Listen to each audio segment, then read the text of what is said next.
Right, so here we go. I've taken off the side panels, which are there. I'm going to show you some of the cable routing and general cable management that I've done with this case. It's not particularly great because I didn't invest that much time in it, simply because it's a closed case, no window, and you can't really see the insides of it.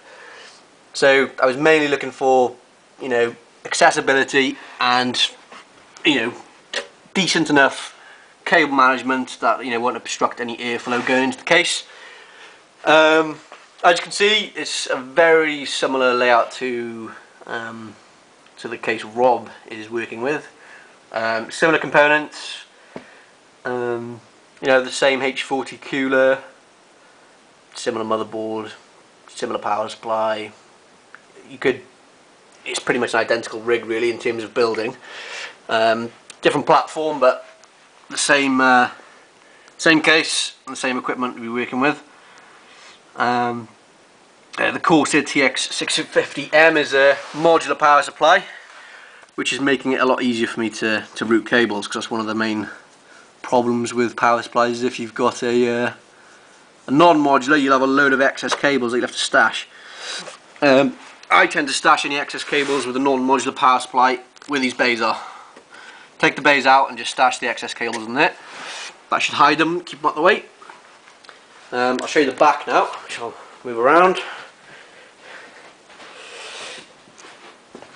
Right, this is the back of the case. Now here I've routed all my cables. All the cables are routed behind here. I've used cable ties. I've spread out the cables so you can put the back panel back on. All of the inputs from the front of the case, so the USB 3.0s, the USB 2.0s, the fan speed thing, all I've routed all through the back. The reset switch, the lot, reset switch, power switch, all routed through the back. There's a little hole there, right at the top. You can route all the cables from the top all down throughout here. So you won't have those cables lingering in the front if you route them on the back. Same with the hot swap drive. You can route all of those cables around the back, like you can actually see here as well in the hot swap drive. Those cables, if it focuses in a minute, those cables are just by here. So they're coming from the top area here, down through there and out here. They then come out there, and here we are, we've got our cables here. Nice, you can stash them down in there. Now here we go, I'll show you you said the front fans weren't working. You should have, here we go, 3-pin fan headers here. Can't really see that clearly, can't even get in the light. Just by there, they are there. Now they will run from there to your control switch here, which has got 3 speeds on it. There should also be Molex connections here that powers the fans, so you need to hook those up to your Molex, and the Molex run, which is like 5 in length like that, will run into the power supply, and that will power those fans quite nicely. And then obviously you've got the speed then to deal with the noise level. All the power connectors I've run through the back.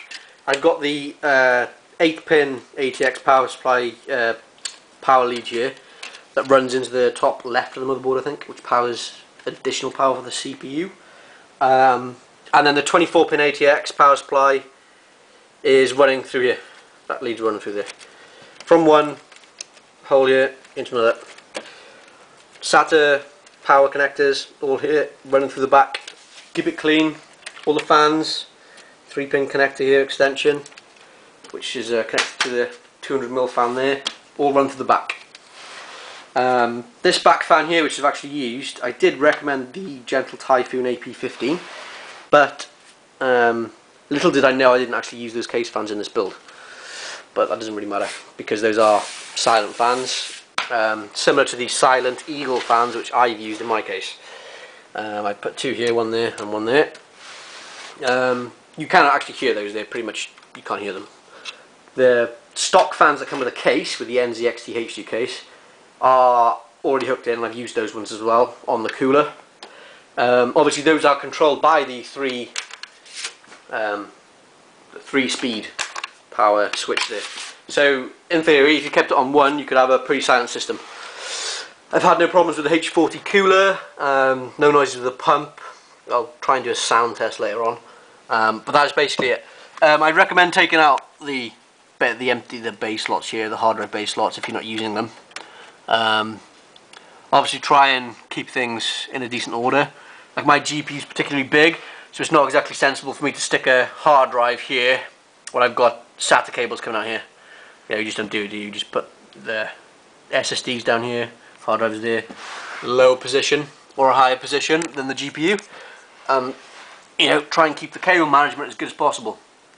As you can see from the front, my cable management doesn't look particularly tidy, but with the micro ATX board you will find that because it's obviously much shorter, you are going to see a lot of cables coming from the holes that I've got here for cable management going into the connectors, USBs, audios, fans, but you've got a full ATX motherboard, so what you should be able to do is tuck those cables straight into the holes so you see very little cable. The only problem I did have was because I've got a particularly big GPU in here, the PCIe power connectors, I kind of ran down here, down there and into the power supply here. It doesn't look particularly great, but I didn't want to obstruct too much airflow by trying to route them elsewhere. So I kept them run down there. Doesn't look particularly good, but it's practical. And that is basically it. It's it's a clean case, but you've got to manage the cables decently to get the best out of it, because it is a mid-tower case at the end of the day. If you wanted a full tower, you'd have a lot more room to keep your cables or whatever, but if you run them properly around the back, which you should be doing, then you will not run into those problems. If there's any other questions, just ask and I'm sure I'll get back to you. The front 120mm fans need to be connected via those 3 pins there. They should already be hooked up, but obviously the Molex power going into it won't be hooked up because that needs to come from your power supply. So once you've done that, you should be good to go. The GPU is going to make noise because they always do. There's not much you can do about that unless you go into your Catalyst control center and turn them down in AMD overdrive. I think you can do similar things with the NVIDIA as well, but I won't get into that. And that is basically it. So thanks for watching, and I'll show you some of the other cable management stuff. Right, now this is my Cooler Master case. As you can see, full tower and mid tower, quite a big size difference. This thing's so big and so heavy, it's actually on wheels. So difference in size. Just unhook it now. I kind of kept a lot of cables on show in this one because I've sleeved them all and they look particularly nice. So I kind of wanted to show them off a bit. So this is the Cooler Master, which is quite a nice case. Lots of space, and as you can see, it's pretty damn clean. There's all this area here is just empty. Lots of space, lots of fans, lots of everything. I love it. The HX1050 down there, very powerful power supply. All my SATA connectors going in here. This has actually got the i7-3930K, which I've overclocked to 4 GHz respectively. Got the GT AP15 fans at the top there on the rad, and 240 mils is it, I think, on the grills at the front here. And got a few bits and bobs, fan controller, etc. But this here is nice cable management there. Pretty not bad. I've seen better cable management because I think there's always someone out there who can do better. But it's a clean case. That's how you would do cable management. Everything running around the back, nothing on show. Obviously, I've kind of flashed around with the cable sleeve in. Like I've run all these cables down here, which are from the fan controller, just to kind of show off a bit. The back then, which I will take off now. This is quite tight on because I've got so much fucking cables running around the back. This thing will just pop off now. There you go. As I said, it's just going to pop off. Right, this is the back. You know, that there is a lot of cables, but there's a lot of power, a lot of fans, and a lot of things to account for there. But like I said before, if there's going to be mess anywhere in the case, it's got to be in the back, because that is where people ain't going to see, and that's not going to really matter.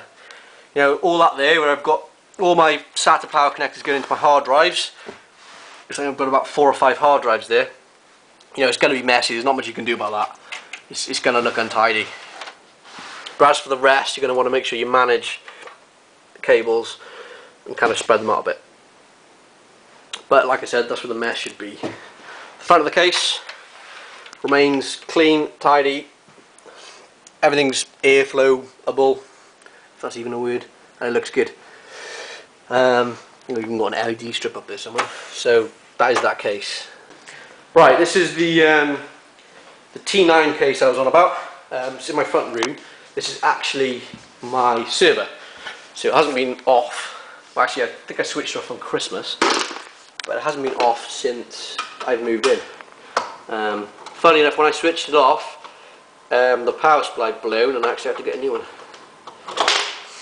So I don't think this thing likes to be switched off. Here we go. This is the Windows. This is a smaller case than the H2 now as well, so I've got a lot less space to work with here.